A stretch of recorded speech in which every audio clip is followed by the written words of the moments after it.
Enak atau tidaknya sate bergantung kepada kuahnya. Sedap kuah kacangnya, maka sedaplah sate tersebut. Jadi begitulah sinonimnya kuah kacang di kalangan masyarakat Malaysia yang kini boleh dinikmati pada hari-hari biasa dan bukan lagi sebagai juara istimewa pada hari raya puasa atau hari raya haji untuk dimakan bersama ketupat nasi. Namun, terfikirkah cara penyediaan kuah kacang yang sedap dan lazat selain produk tersebut mampu menjana pendapatan lumayan?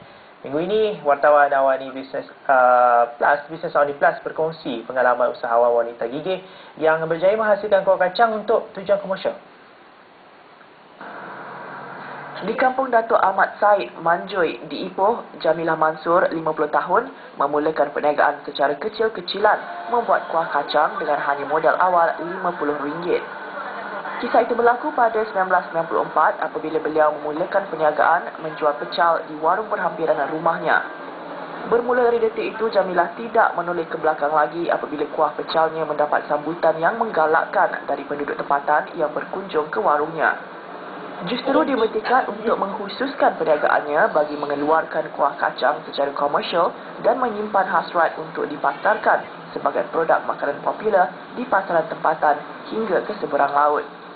Lalu Jamilah memulakan langkah pertama dengan menubuhkan syarikat Jamilah Mansur Enterprise dengan modal yang begitu terhad dan memulakan operasi di belakang rumahnya yang diubah suai. Pada awal perniagaan, Jamilah hanya mampu menghasilkan antara 2 hingga 5 kilogram kuah kacang segera sehari. Namun nasibnya berubah apabila Jabatan Pertanian dan Asas Tani Negeri Perak memberikan beliau grant sebanyak RM60,000.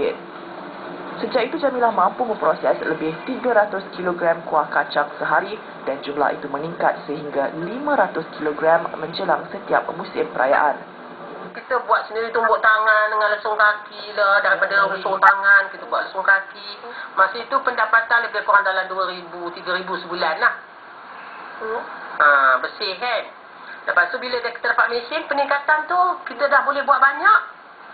Sampai sekarang ni daripada mula kita gunakan mesin, kita dapat dalam 6,000 sebulan jualan kan. Lepas tu peningkatan bila dah ada mesin besar, bengkel diberi oleh Jabatan Pertanian, tempat yang meluar macam ni. Alhamdulillah hari ini kita dapat kumpulkan 35,000 sebulan lah jualan. Atas nasihat rakan-rakan, Jamilah mengambil langkah untuk mempromosikan kuah kacang keluaran syarikatnya bagi tujuan memperluaskan pasarannya. Menurut Jamilah, dengan menggunakan 7 mesin pelbagai fungsi untuk memproses kuah kacang, syarikatnya mampu mengaut keuntungan purata sehingga RM500,000 setiap tahun. Kini, produk kuah kacang keluaran syarikat Jamilah Mansur Enterprise bukan sahaja dipasarkan di Perak, malah juga turut menembusi pasaran di seluruh negara dengan menerima tempahan sehingga ke Sabah dan Sarawak. Beliau yang kini menggaji 10 pekerja sedang berusaha memperkenalkan produk kuah kacang itu di pasaran luar negara dengan mensasarkan China dan Thailand sebagai langkah pertama. Kalau produk kami lulus untuk keluar, kita akan nak cari kilang lah. Dalam perancangan cari kilang juga lah. Mungkin kita akan pindah ke sini untuk masuk kilang lah. Perancangan tu nak tambah lagi lah. Kalau boleh biar lepas ke mana-mana.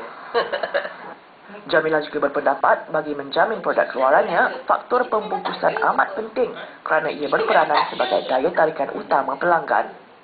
Justru beliau sanggup mengeluarkan sejumlah perbelanjaan semata-mata untuk meningkatkan kualiti pembungkusan terutama dari aspek mutu bahan plastik yang digunakan.